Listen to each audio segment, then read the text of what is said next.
दिल्ली के लोगों को इन्होंने इतना परेशान कर दिया।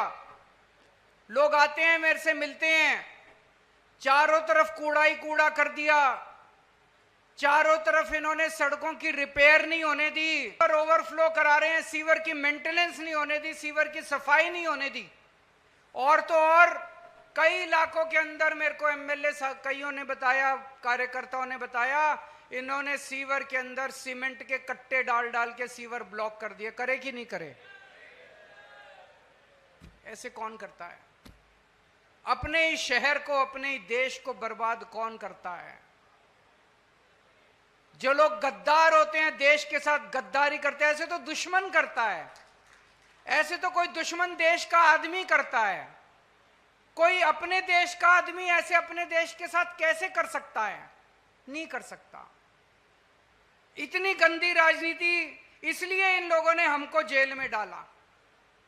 तो आज दिल्ली के लोगों ने ट्रेलर देख लिया, पिछले 1 साल का बीजेपी का राज दिल्ली के अंदर देख लिया कि अगर बीजेपी को वोट दे दिया, अभी तो 1 साल बीजेपी का राज था दिल्ली के अंदर, अगर बीजेपी को 5 साल दे दिए तो ये दिल्ली का क्या हाल करेंगे दिल्ली के लोगों ने देख लिया।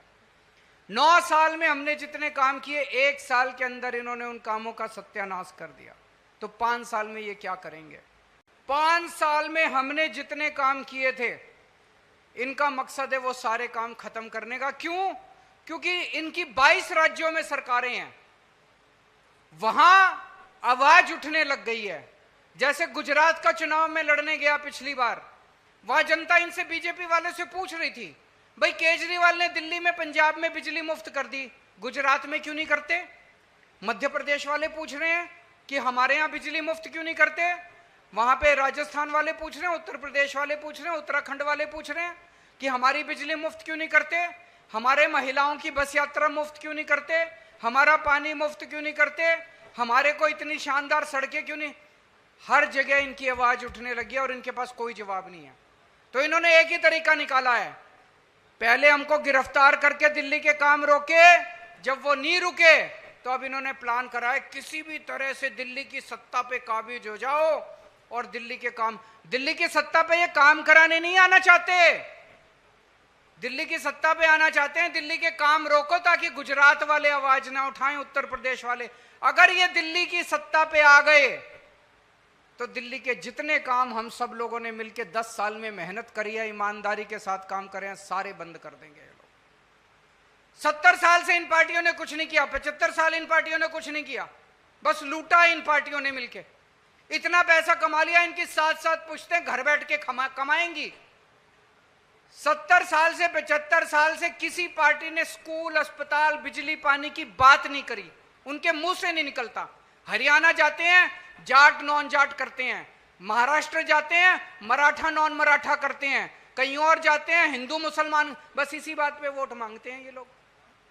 कभी काम के नाम पे वोट नहीं मांगे। पहली बार एक पार्टी आई है जो काम के नाम पे वोट मांग रही है। आप लोगों की पार्टी ने, आपकी पार्टी ने पहली बार एक ऐसा गवर्नेंस का मॉडल दिया है। 10 साल के अंदर जो काम हमने करके दिखाए आज तक इस देश के अंदर कभी नहीं हुए। शिक्षा का, स्वास्थ्य का, बिजली का, पानी का, बस सफर का, तीर्थ यात्रा का, ओल्ड एज पेंशन का, सड़कों का, जितने काम हमने करके दिखाए आज तक कभी किसी पार्टी ने नहीं किए। ये केवल दिल्ली की बात नहीं है, दिल्ली के कामों ने पूरे देश के अंदर एक उम्मीद की किरण जगाई है कि अगर एक ईमानदार सरकार आ जाए तो क्या नहीं हो सकता, सब कुछ हो सकता है। अगर ये बीजेपी का कब्जा हो गया दिल्ली सरकार के ऊपर तो दिल्ली नहीं बचेगी। और ये जो मॉडल, एक छोटा सा पौधा है, ये रौंद देंगे बीजेपी वाले, खत्म कर देंगे, परमानेंटली खत्म कर देंगे। तो ये जो उम्मीद है, ये आने वाला चुनाव इस उम्मीद को बचाने का चुनाव है। ये आने वाला चुनाव दिल्ली को बचाने का चुनाव है। आपको आम आदमी पार्टी के कार्यकर्ता के रूप में काम नहीं करना, आपको देशभक्त के रूप में काम करना है। इस चुनाव के अंदर छुट्टी लेनी पड़ेगी। कौन कौन छुट्टी लेने को तैयार है? और आप ये समझ लेना, और जबरदस्ती हाथ मत उठाना, ईमानदारी से हाथ उठाना। मेरे को भाई मानते हो? सारे जने मानते हो? मेरे से वचन कर रहे हो आज आप लोग? छुट्टी लेनी पड़ेगी, 3-4 महीने छुट्टी लेनी है। मंडल प्रभारी ऊपर से नीचे तक, मैं नेशनल कन्वीनर हूं, फिर ये विधानसभा अध्यक्ष है, फलाना डिमका, फिर नीचे आ जाते हैं बूथ कार्यकर्ता तक। इस पूरी चेन में मंडल प्रभारी सबसे क्रिटिकल है। वो कहते हैं ना कटिंग एज, मंडल प्रभारी कटिंग एज पे बैठा है। और वो नीचे बूथ की टीम बनाएगा, उसके नीचे 5 बूथ आते हैं, वो नीचे बूथ की टीम बनाएगा, हर बूथ पे 11-11 कार्यकर्ता बनाएगा, और उसके बाद घर घर जाके अपना मैसेज देके आएगा। तो सबसे क्रिटिकल मंडल प्रभारी है। मंडल प्रभारी अगर पार्ट टाइम जॉब करेगा तो फिर तो देश नहीं, ये देशभक्ति की बात है, ये आम आदमी पार्टी की बात। मैंने आम आदमी पार्टी हम लोगों ने कोई सत्ता लेने के लिए नहीं बनाई थी, देश के लिए बनाई थी। तो देश को बचाने की बात है तो पूरा टाइम देना पड़ेगा। भगत सिंह अगर पार्ट टाइम बेसिस पे काम करता, अगर Rajguru Sukhdev, Ashfaqulla Khan part time basis पे काम करते, सुभाष चंद्र बोस, बाबा साहब अंबेडकर, गांधी जी अगर थोड़ी सी प्रैक्टिस कर लेते, चाचा नेहरू थोड़ी सी प्रैक्टिस कर लेते, आधा दिन उसको दे देते, देश नहीं आजाद होने वाला था।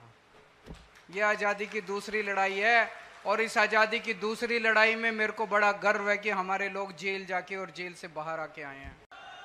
मेरे को चिंता इस बात की नहीं है कि हम सत्ता में आएंगे कि नहीं आएंगे, मेरे को चिंता इस बात की है हम नहीं आए तो इन स्कूलों का क्या होगा। एक आदमी मेरे से पूछ रहा था, बोला अरविंद जी अगर आप चुनाव नहीं जीते तो आपका क्या होगा। मैंने कहा प्रश्न ये नहीं है अगर मैं चुनाव नहीं जीता तो आपका क्या होगा, प्रश्न ये है आपके परिवार का क्या होगा। अगर हम चुनाव नहीं जीते, आम आदमी पार्टी चुनाव नहीं जीती, तो आपके परिवार का क्या होगा। बिजली के रेट फिर बढ़ जाएंगे। मेरे को याद है बिजली वालों के खिलाफ, बिजली के बिलों के खिलाफ मैंने 2 बार 15